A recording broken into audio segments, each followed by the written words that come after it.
Alright, welcome to the finale of Terraria Calamity, and stars above, but I technically finished that mod a couple videos ago. Check it out if you haven't. It wasn't a crazy video or anything, but I did finish it a while before Calamity. Now this video took me a bit longer than I expected it to, because when I decided, hey, I'm just gonna like one shot from here all the way to the end of the game, it was at the end of Poltergeist, so the only bosses that really included was Old Duke, DOG, Euron, Exomex, and Calamitas. So 5 bosses, technically 7 if you count the other Exomex, but I wasn't really counting them because it's all one boss. Anyways, you'll probably get to see why this one took me so long to make in the video. It'll be at probably towards the end. You'll realize very soon, and there's going to be a pretty big emphasis on why it took me so long soon enough. But let me not spoil too much. Let's just get on in to where this all started, which was a little bit after I defeated Poltergeist the first time. The first thing in business for me was to beat him one more time, because I needed a few of his materials for some armor I wanted to craft. Specifically, the Blood Flare armor, which was the best in class that I could get at the time. And for me, the biggest advantage with this Blood Flare armor was its pretty rad ability that you activate hitting Q or whatever your ability is in Calamity. It basically just sends out like red thingies that chase. It's like Poltergeist essentially. So with that in mind, I knocked out an extra Poltergeist really quickly, beat him quite easily as I did before. The Super Radiant Slaughterer dealt with him very easily, but when I went to go craft, I realized I was missing something because I couldn't craft it. And when I looked on the wiki, I saw that the crafting recipe included these blood cores, which required bloodstones, which were a drop from the brim area that I went to that one time in one video for like 5 minutes to get a couple of materials and kind of forgot about, and also required blood orbs, which mostly drop from the blood moon. So the first thing on my list was to head down to the brim crag, brimstone, I don't know what it's called to be honest, but I went down to that area and started farming for a bit. Now I was down here for like a lot longer than I expected. I thought like I would just kill like maybe 2-3 enemies and then I'll dip out, I'll have enough. But I couldn't find any enemies, and when I did, they weren't dropping the blood core or bloodstone that I needed. So the footage is sped up, because I'm not making you sit through me grinding for bloodstones for like 10 minutes. I wasn't down here for that long, to be honest, because 10 minutes is like a pretty average farming time. But I was just like surprised. I thought it would take me like 3 minutes. So in the end, I just walked around with the Corinth Prime, spamming the right-click ability, bombing everything in the area, and hoping it would drop a bloodstone. Now, this didn't happen very often. I think I got like maybe 3 bloodstones to drop. There's one of them right there. Then once I got the third one, I kind of called it quits because I wasn't finding enough. Granted, I did not use a Zerg potion, which probably would have helped a lot, but I'm glad I didn't waste one here, because very soon I would just check back on the wiki and realize that it also drops in this drop bag that drops from Ravager post Providence. And Ravager is a boss that I have farmed quite a bit. I've done the boss a few times. It's a pretty easy boss, and I have a good time against him because like almost all my weapons work really well against him, especially the Super Radiant Slaughterer. But I kind of wanted to try some other stuff, especially with the new like Quiver of Nihility. I'll be honest, it wasn't working all that well, at least in my opinion. So maybe I should have just stuck with the Super Radiant Slaughterer, to be honest. Like I tried 7 Striker, I tried both bows, like it was whatever. It wasn't as good as I thought it would be.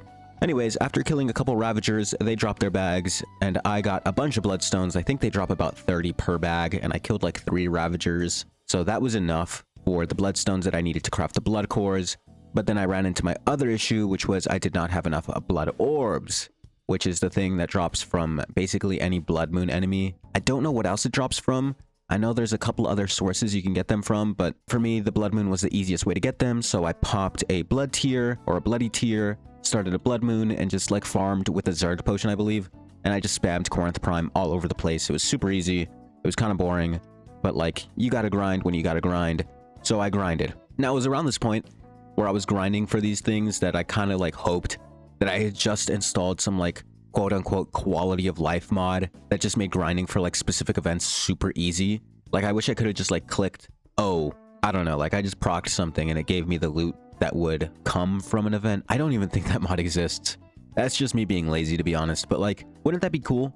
A mod where you could just click a button and it would give you like the expected rewards from that event. So like if you did Frost Moon, it's like, okay, on average, we'd expect you to get, it'd be like a goodie bag. Like you have a chance at everything, but like because you've already beaten the event, you don't have to do it all over again. That'd be a pretty cool mod. But to be fair, it would take away a lot from the grinding aspect of this game that I personally enjoy, so I don't really mind grinding.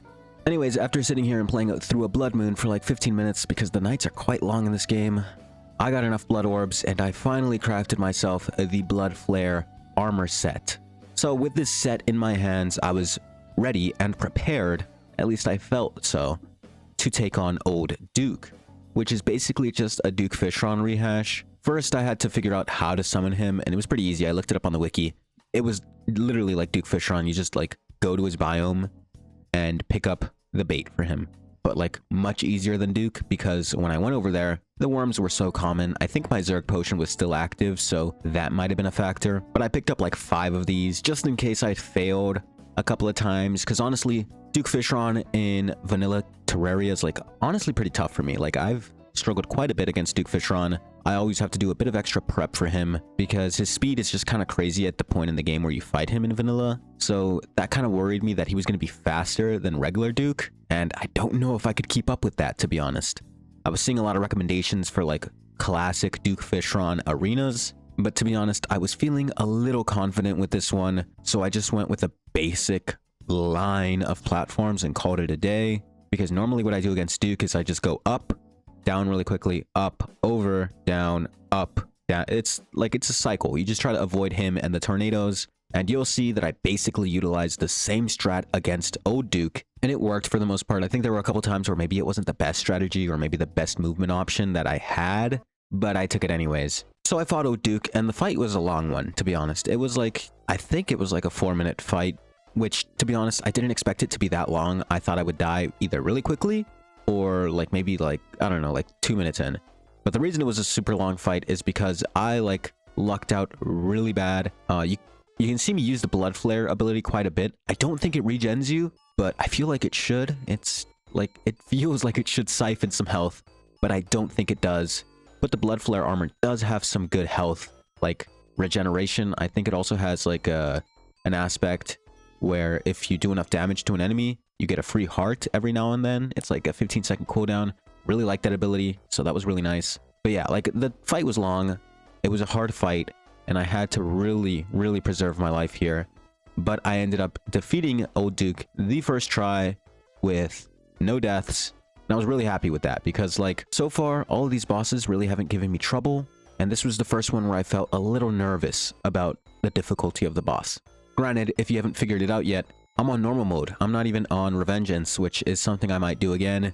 That would be like a whole like one-shot through. That'd be a crazy video to make. And honestly, I might make it soon. So be on the lookout if I ever decide to do that. But to be honest, considering how long it took me to finish the end of this game on normal, doing the whole game on Revengeance might take me twice the length, to be honest. Anyways, with Old Duke defeated, it was time to move on to DOG. In terms of the timeline for this gameplay, after I defeated Old Duke, I was kind of tired of playing, so I stopped playing for probably like a day. I just logged off for the day, and I came back the next day ready to take on DOG. But the first thing I had to do was obviously make the summon item, which required a few extra things. I needed a Cosmic Anvil, which I did not have, and it also required the Luminite bars, which I did not really have a lot of anymore. I don't think I had any, so I had to start up a quick Moonlord, but then I also needed like the little fragments, like the solar fragments, the nebula, whatever the hell, and I had like none of those either. So I had to start a whole lunar event, and it was something. Like, it wasn't like fun or anything, but it was cool to see the progression and like how easily I breezed through everything, because even in Terraria vanilla endgame after Moonlord, I could still die. I could see myself dying to some of the lunar pillars, but where I was at this point in the game, like, there was no way I was gonna die. Maybe I died once. I don't remember. I hope I didn't die, because if I died, it's kind of embarrassing. Anyway, so once I dealt with the lunar event and the Moonlord, it was time to craft the DOG summon item. The summon item was pretty easy to craft, and it was honestly like a reskin of the Destroyer summon item. It just had like extra colors, which was fine, you know, it still looks kind of cool. It's the Cosmic Worm, which makes sense. I also needed like this black like soul thing. I'll be 100% honest, I have no idea where you get this from, but I had them, so I didn't question it. Maybe I'll pop up the wiki page about it here. It was probably some drop from some boss that I just never used, so good on me for that, I guess. Anyways, I crafted the DOG item, and it was time for my first fight against DOG. Now, I don't think I built like an actual platform for him.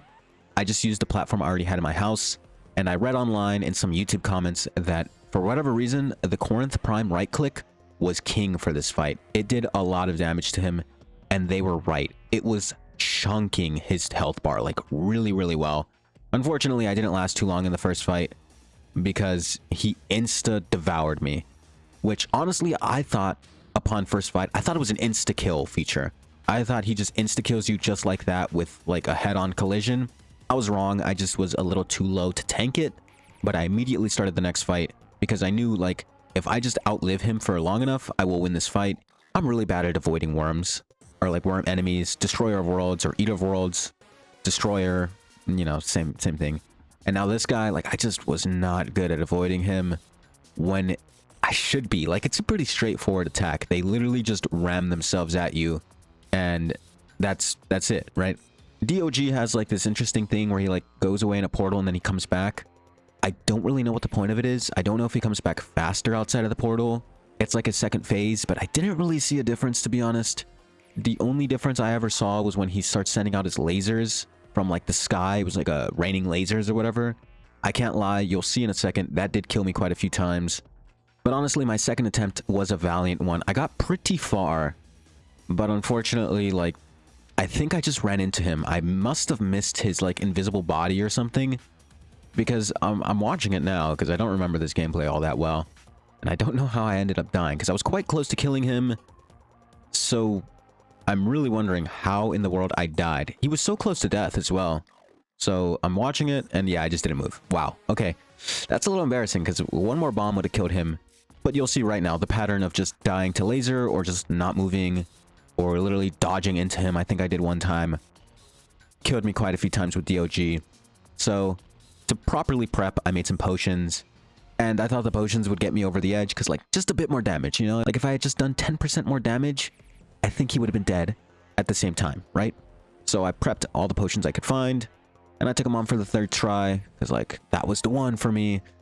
Did not go so well. So after that, I got consumables along with other potions. Then I tried him for the fourth time. Surely this one will be it. No, I got stuck in his circle like it was Slither.io and I couldn't escape. It was over after that. I like knew it in my bones. But then the fifth try, this felt like the one because all I had to do was just not get enclosed like it was Slither.io and I would be good, right? Which I was right. So you'll see in this gameplay, like, honestly, I should have died with the rain of the lasers and I don't know how I dodged them. I don't think I did, to be honest. I think the game just was like bad hit reg because I don't know. Like I should have died. They totally hit me. But I just kept running for my life up and down, and in the end I won. And just like that, I beat DOG, which meant one really, really important thing for this video and for my build. I could now use the Murasama, which actually isn't important at all for my build because it's a melee weapon and I'm a ranger build. But now I could use this super cool sword that I've had for quite a while, just sitting in my chest that was unusable. All right, let me go try this out on the Stormweaver. I'm gonna like totally destroy this guy because this thing does like 6,000 damage.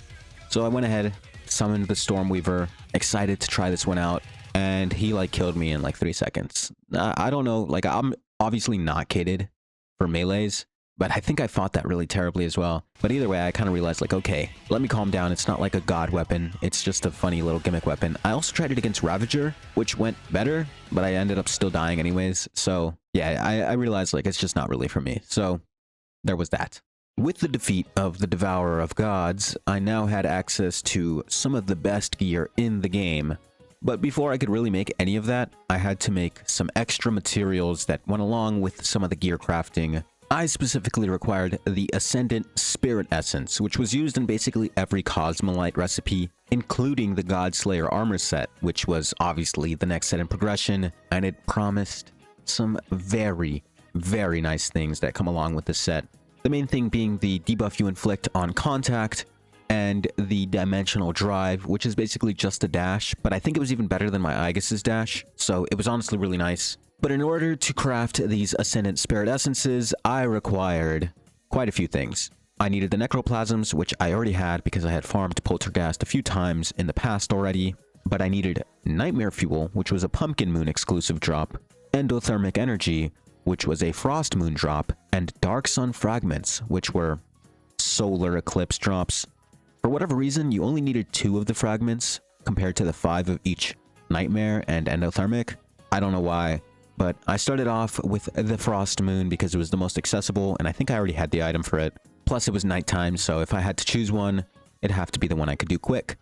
So I farmed Frost Moon for like 15 minutes, you know, however long the night is. Easy farms. I mean, actually easy farms. I mean, I had already done Frost Moon quite a few times to get the North Pole, which was for the Ganyu bow in like a while ago. It was some stars above weapon. It was fun to use, but honestly kind of not that great, to be honest.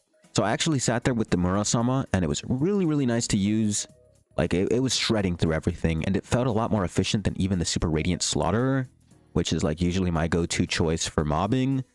But this one just felt a bit better, and I sat there, farmed it for quite a while to get enough Endothermic Energy, and I moved on to the Solar Eclipse because it was now daytime, and I could obviously make the Solar Tablets pretty easily. I think I had a few in the chest. So for this one, instead, because there's no bosses on this one, I just spammed the Corinth Prime right-click.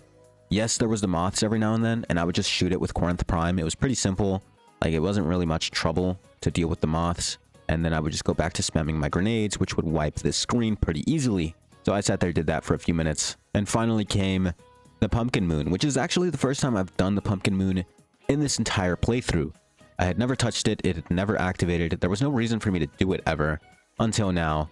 And I spammed the grenades for like the first half, and then once the bosses started appearing, I did the same thing as Frost Moon, where I just spammed Murasama, and it was all fine and dandy. I mean, it was the same thing, to be honest. It was a little more enjoyable than Frost Moon, because the only downside with the Murasama in Frost Moon is that the Frost Queen, or the Ice Queen, will slow you down while you're trying to chase her, and it's like really annoying to try and kill her while she's actively slowing you or freezing you.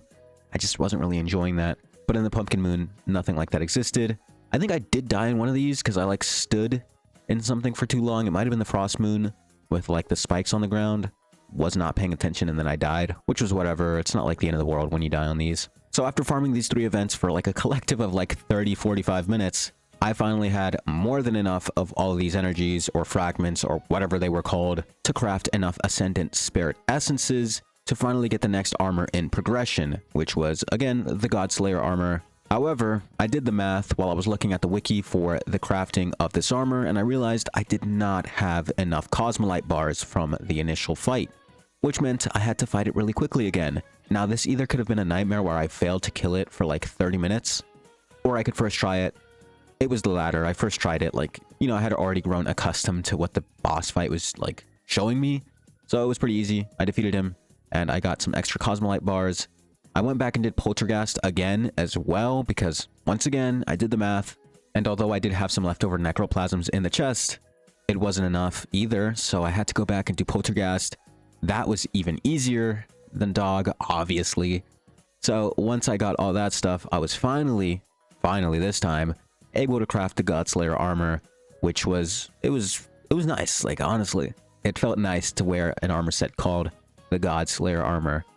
In addition, I was able to craft the next weapon in progression, which was the Phangasm, which seemed to be the #1 option to fight the next boss, Euron, the Ancient Dragon, I think it's called. I'm not entirely sure. But Phangasm was also part of the reason I went to fight Poltergeist again, because I think I needed extra Necroplasms just for that weapon, and the weapon also required Ascendant Spirit Essences, I think. I mean, it wouldn't really make sense why I didn't craft it beforehand to make everything easier if it didn't require the essences. Anyways, so I now had Phangasm, which was the weapon of choice, and the Godslayer armor, which was the newest armor I could possibly craft within this point of the game.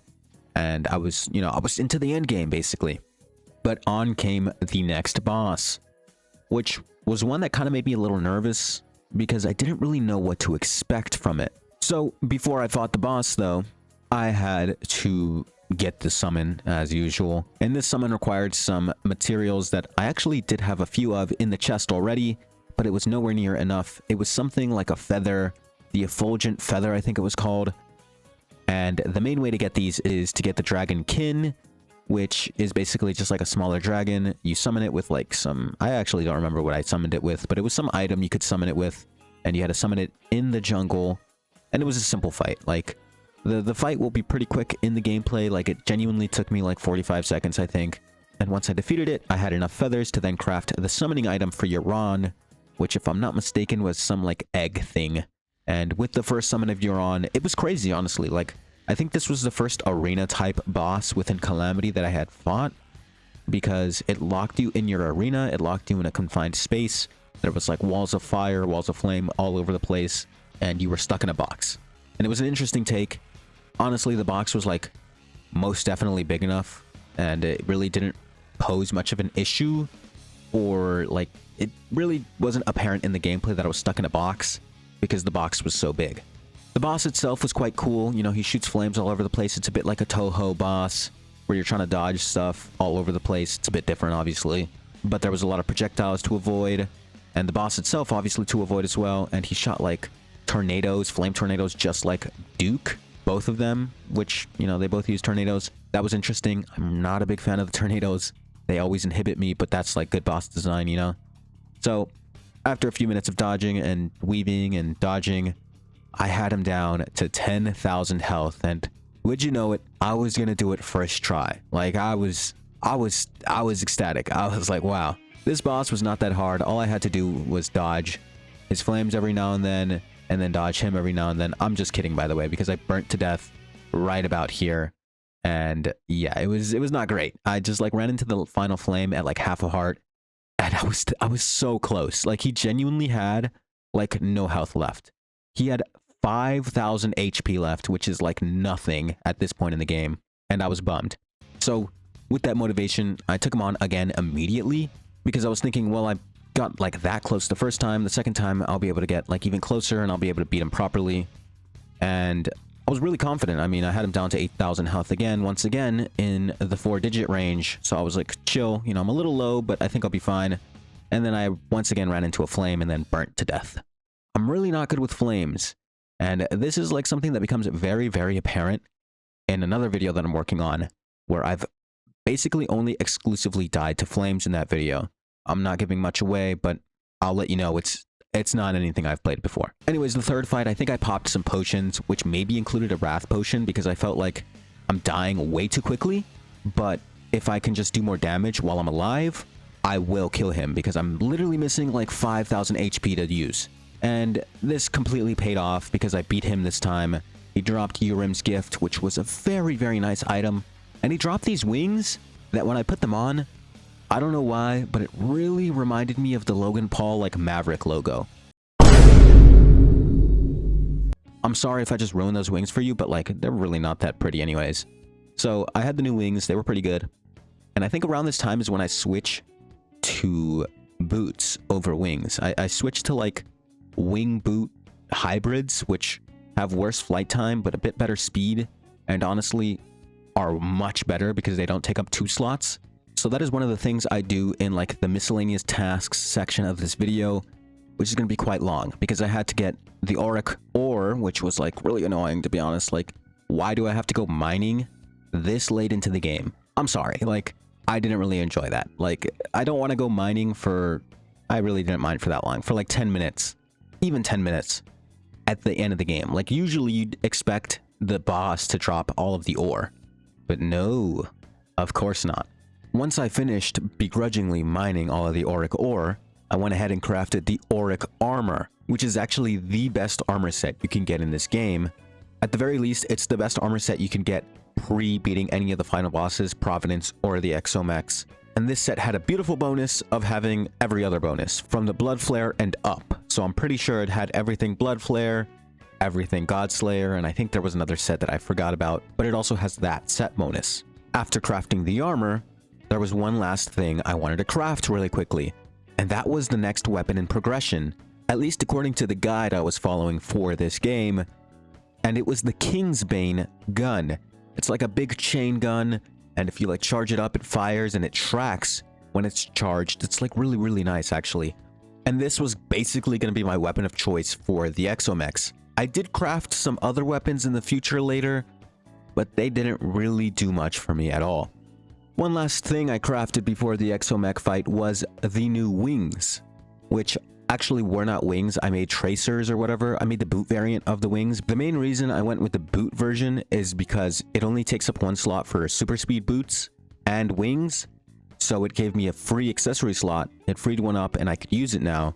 And speaking of accessories, I also had to craft the Radiance one, which is like an upgrade of the jelly I had earlier. At some point I replaced it with like blood jelly, but I went back on it, made the upgrade. All I had to do was get like some king slime gem. Took me a couple of tries to get it, but I got it, crafted the item, Radiance or whatever, and then I put whatever I wanted to put in the last slot. I think it might have been Yurim's gift. Not entirely sure, but it probably was. Anyways, with the little preparations and crafting out of the way, finally, I was finally able to get started with the exomech portion of this. Now, I did not really pay attention to anything exo before this point in the game, which meant this was going to take me a while, because I had to do everything from scratch. And the first thing to do, at least when I was looking at the wiki, I'm not gonna lie, it kind of confused me because there was a lot of things on there, and it said something about like finding the sunken underground lab to get like the first piece. I took that as go to the sulfuric sea. That was actually wrong, and I realized it was just talking about labs underground, and that there's one that's in the sunken sea, which is different from the sulfuric sea. The sunken sea is like below the desert.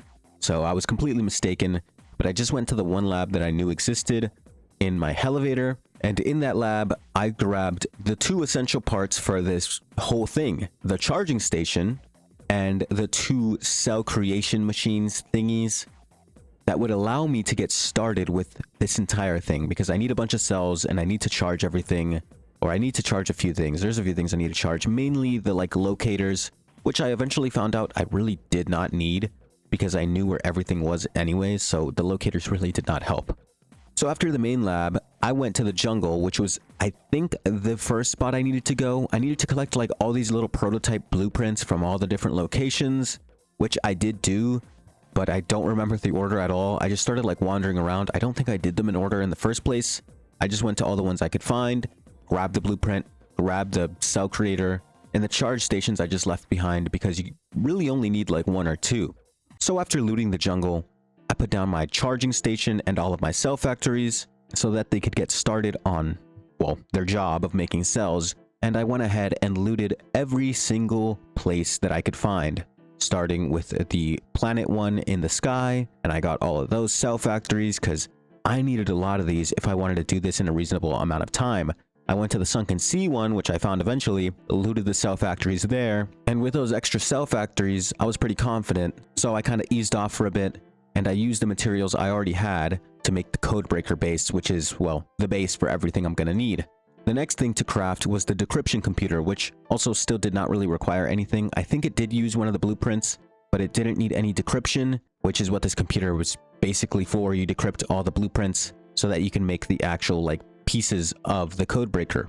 Anyways, it was now the waiting game because I just needed to wait for a bunch of cells to craft so that I could charge the decryption process, which is like really annoying, but it's how it works. You put in the blueprint and then you put enough cells and then you just let it charge for a bit, and that's just how it is. So after decrypting the first blueprint, I was able to craft the next piece in the puzzle. So once I had enough cells, I put them into the decryption computer and started decrypting. This did take a while, but honestly, not as long as I kind of feared. And while I was waiting, I decided to make use of my time and went to the underworld facility, which is where I got the Murasama, and I went ahead and looted that place too. It also had like 2 cell factories. It was pretty useful. And it also had like one of, if not the last blueprint I needed. We'll see in a second.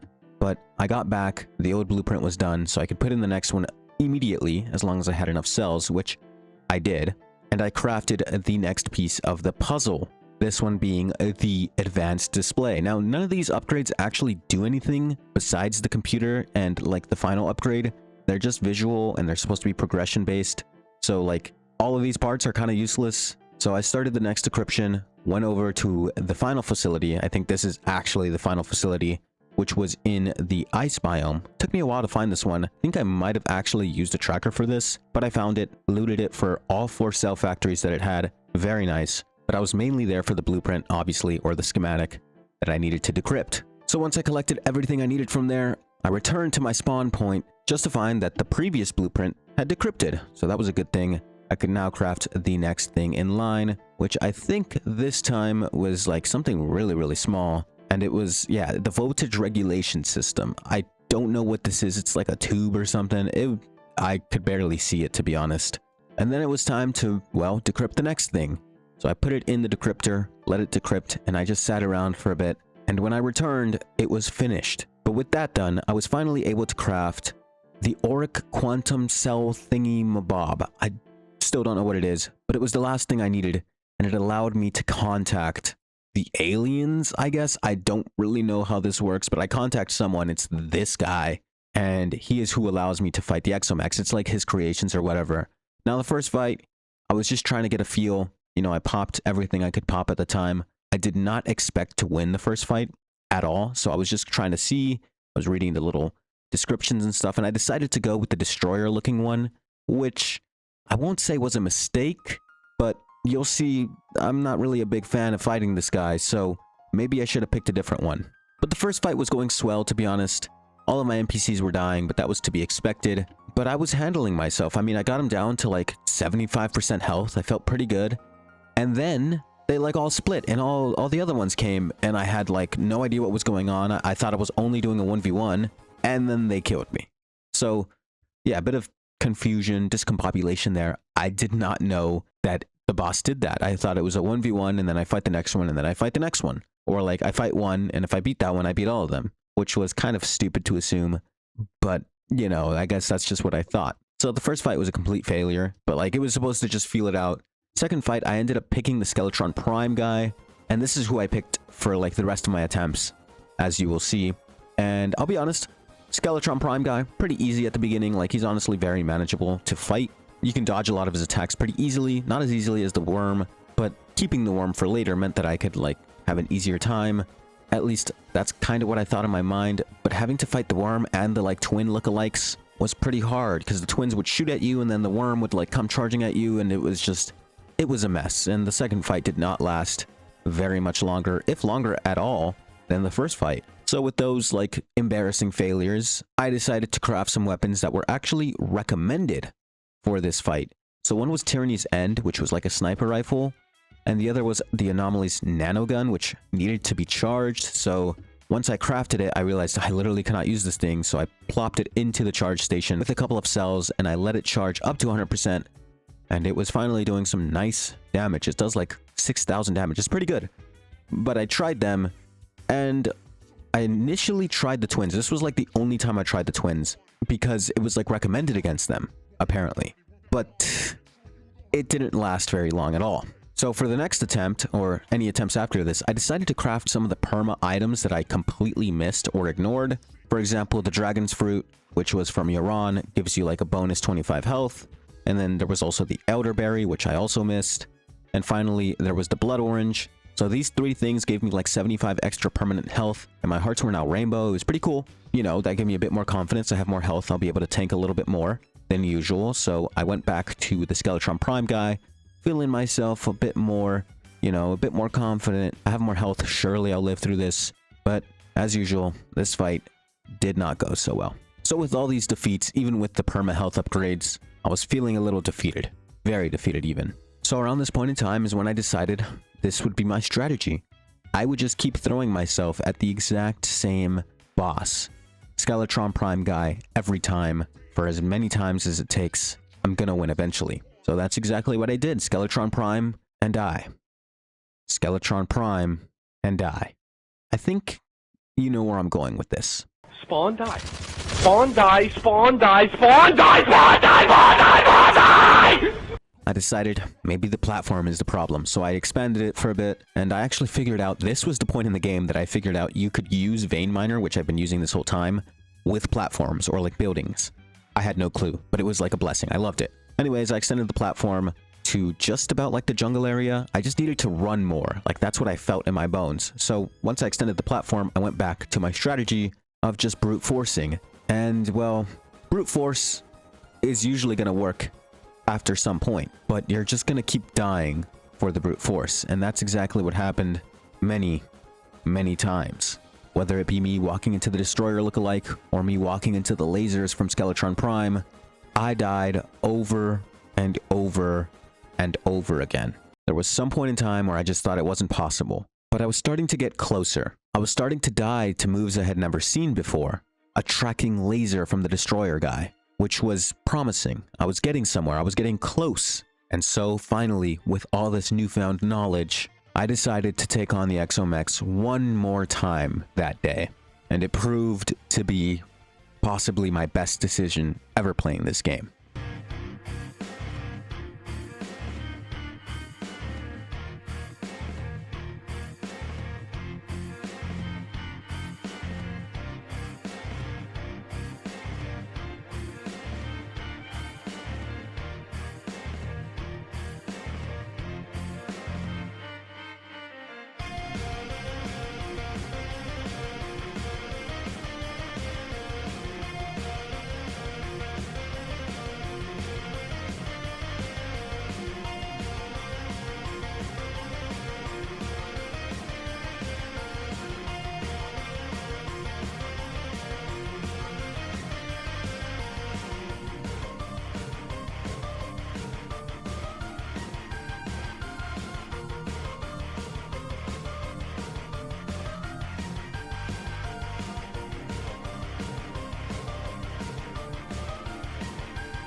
I won.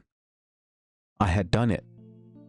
Now, this was not the final boss, but according to every guide and every wiki and every video I saw, the weapon you gain access to once defeating the Exomex made Calamitas, technically the true final boss of this game, easy.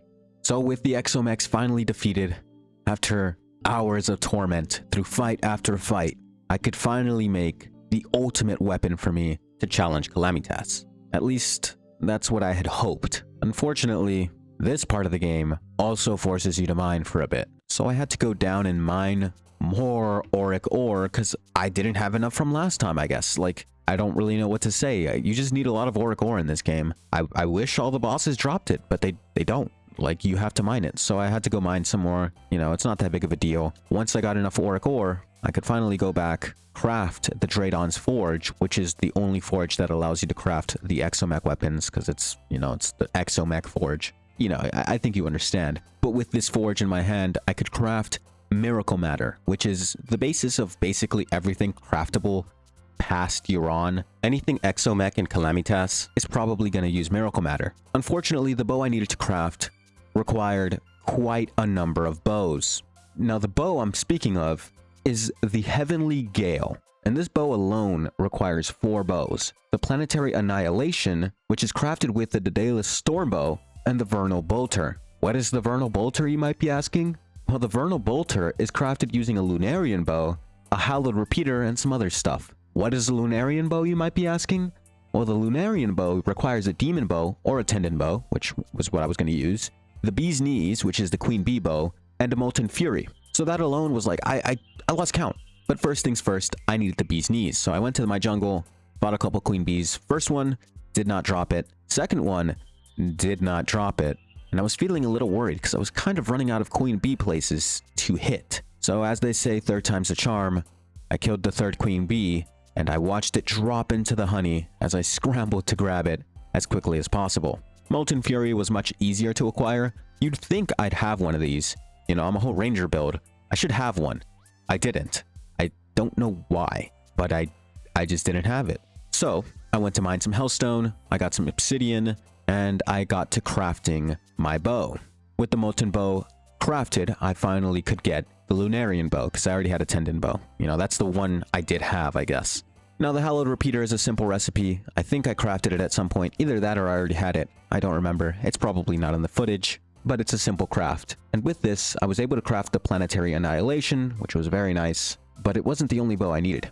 The other bow I needed in the main crafting recipe for the Heavenly Gale was the Telluric Glare, which actually is very easy to get. It drops from Providence. Luckily for me, it was somewhere in my chest. I had already gotten a few from killing Providence like 2 or 3 times. The third bow needed was the Clockwork Bow. This was also a simple crafting recipe because it did not require any other bows and simply required 5 Luminite bars and 50 cogs. Simple enough. The final bow required was the Ballista, which actually did need a bow, and it was the Marrow. Now, if you don't know, the Marrow is a very rare drop from skeleton archers in cavern layers. It has a 0.5% chance to drop, and I feared the worst. I feared that this was going to take me hours to farm for. So I went down to the cavern layer, made myself a little area with a water candle, popped a Zerg potion, and started farming.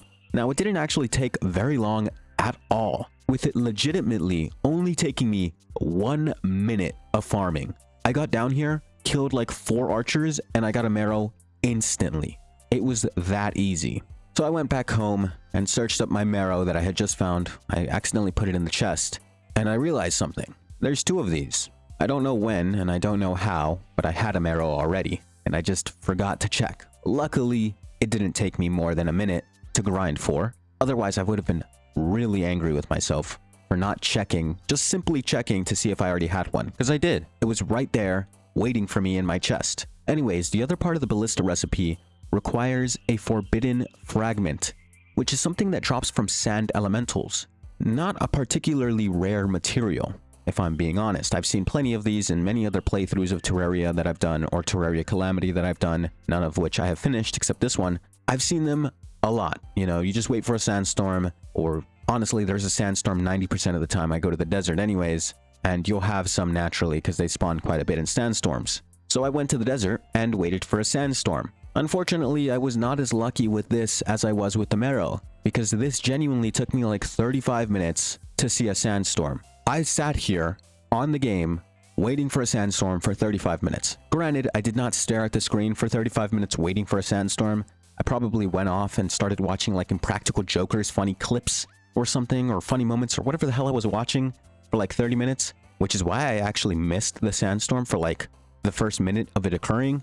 But eventually I did realize, and I started farming, only to realize there are like no enemies because this desert is kind of small. So I went home, quickly grabbed a Zerg potion, and came back. This also wasn't quite as quick as the Marrow, but it did not take all that long. It took me about 4 minutes to find a sand elemental, and I was honestly starting to lose hope at some point, thinking this sandstorm is going to end soon and I'm not going to have any forbidden fragment, and I need to wait for another one, which might take me another 40 minutes. But luckily, I saw the light.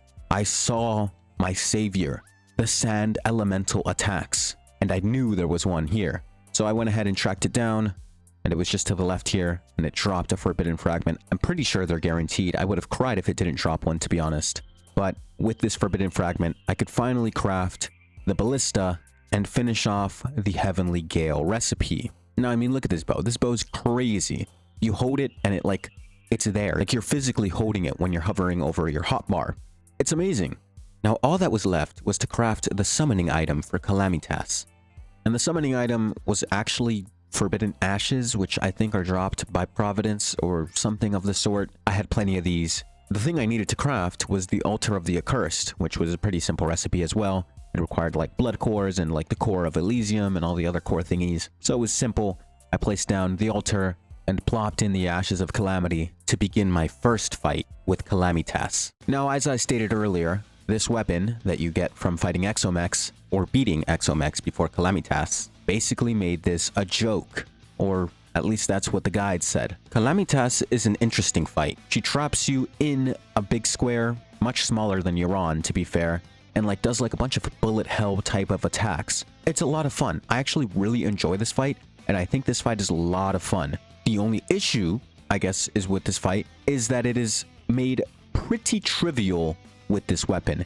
Yes, she does a lot of damage to you, but you do basically equally as much damage to her. And you know what? I think I might go back on my word here. It's not trivial. I think this makes the fight so much more interesting. It's just like a blow for blow boxing fight. You're just hitting each other back and forth to see who will go down first. And in my first fight against Calamity, it was unfortunately me. I got Calamity down to around 170,000 health, which is pretty low, but I kept running into the lasers on accident.